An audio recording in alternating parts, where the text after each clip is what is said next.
different shades of the blue water. Okay, so now fly with me. We're going to go to the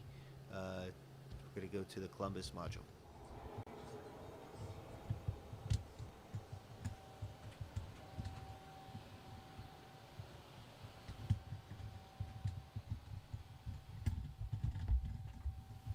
Here we are in the Columbus module. You can see it's also spacious. It's also cluttered because it's a great place to store things or temporarily stow them. It's not going to be this way forever. We're going to have it nice and clean pretty soon. We're flying back to Node 2. We'll take a quick look what else we have here.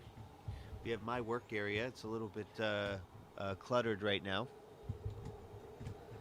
but this is kind of my desk. It doesn't sit out horizontally, but it has everything I need on it. This are my crew quarters right here. You can tell has my name on it. And in fact, I can give you a tour real quick of crew quarters. This is what it looks like inside. There's a fair amount of room. We'll get the has a standard space station light on it.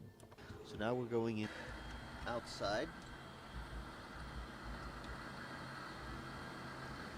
And this is the hatch that I opened up and went outside for a spacewalk, and we're looking aft on the space station. There's a ladder, some solar panels. We're looking at the service module, Zvezda, and looking at our beautiful planet Earth. Let's see if we can get a nice little view here of Earth. A little small treat, because no tour of the space station would be complete without it. Last but not least, in the service module, Zvezda, which means star. It's the heart of the space station. It's where we used to have the only place where we could create oxygen and live with the carbon dioxide removal system, as well as a place to eat and sleep. There's my crewmate, Yuri Lonchikov, exercising on the treadmill with vibration isolation system, the TVIS. So this is our eating area. There's our table. And we're just getting ready for lunch. There's our water dispenser right there, Russian style. And our controller for the water dispenser. There's Yuri's room off to the side. You can see he has a sleeping bag right there hanging on the wall. And a computer right here so he can call on the telephone and write email. Stop at the Kibo module here, the Japanese pressurized module and the Japanese logistics platform.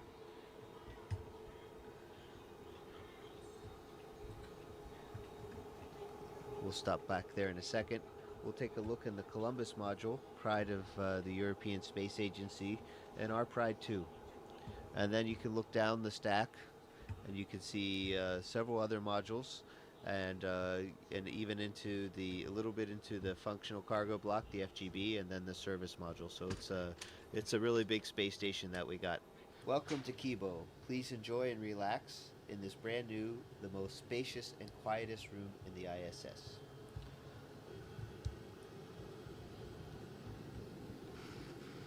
You can see here, this is the SIBO rack,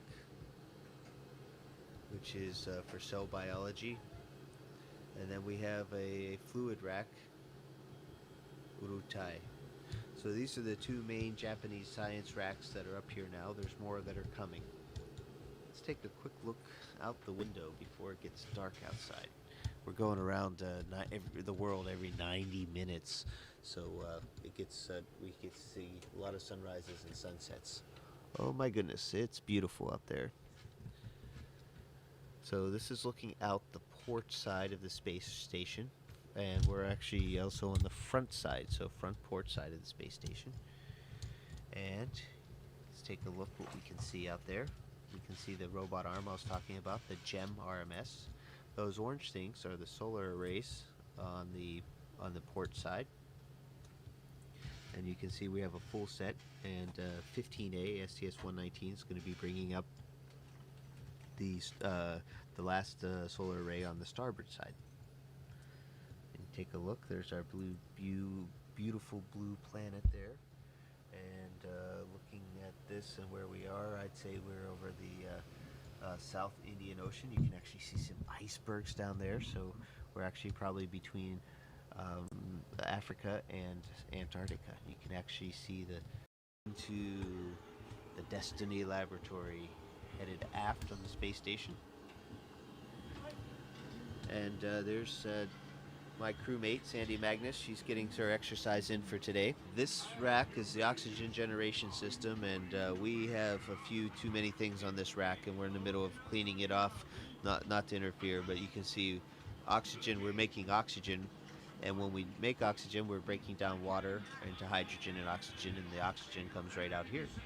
The water we're making either comes from the condensate from the air conditioning system, the water that's in the air, or urine. So this is a really neat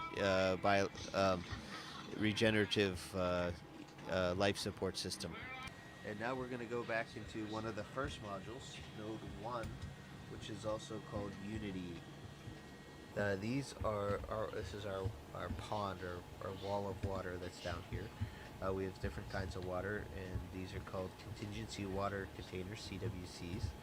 And you can see different kinds. There's water that you can drink, and water that you can use for other things like flush water or generating oxygen. Now here's the airlock. As we go, the Quest airlock. This crew lock is a hatch that goes outside into space. So you can see that hatch right there. In the meantime, we're kind of storing EVA related things here. You can see this is a safer, which is a kind of a jet backpack that we wear on the outside of our spacesuits in case we get separated from the spaceship. We can fly our way back in. I remember being a Capcom on STS-96 when I first saw these signs. That's pretty amazing.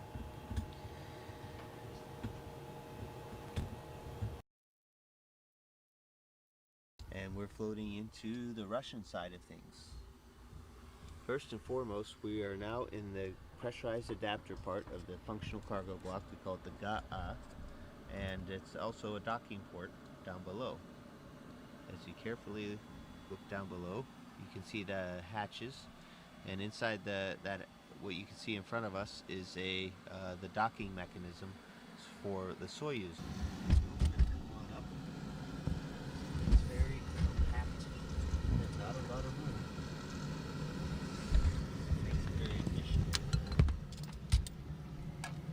Now Yuri's been busy unloading the Progress. We just finished an EVA, so things here in the functional cargo block are very functional right now and very cargo-y. So you can see things are just really, really full here in the FGB. As we leave the FGB here and go into the docking compartment. Docking compartment is another one of those vertical looks, and it's a kind of a misnomer. It's not just docking compartment, but it's also a airlock. So Yuri and I went out in these two spacesuits a few weeks ago and went into open space and had a spacewalk. Continuing on down through here, we'll stop here on the way back, is our Progress cargo vehicle. The Progress is a cargo ship, unmanned, uncrewed, nobody driving, and has the same kind of docking compartment. It's very much based on the Soyuz design, except it doesn't have any re-entry capability. And we're going to take a look. Okay, here we are at the very front end of the International Space Station. This is the forward end of Node 2. And this is right behind this hatch is the PMA, the pressurized mating adapter, to which the space shuttle docks whenever the next space shuttle comes. You can see we have our flags up here at the most forward part. It's a 15-nation partnership, this International Space Station. So we'll start with the Node 2. We will and read books. And relax in the evenings a little bit, because we have long days up here.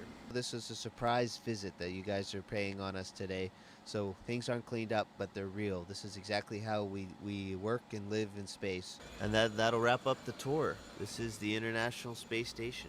A very good example of what human beings can do when we work closely together.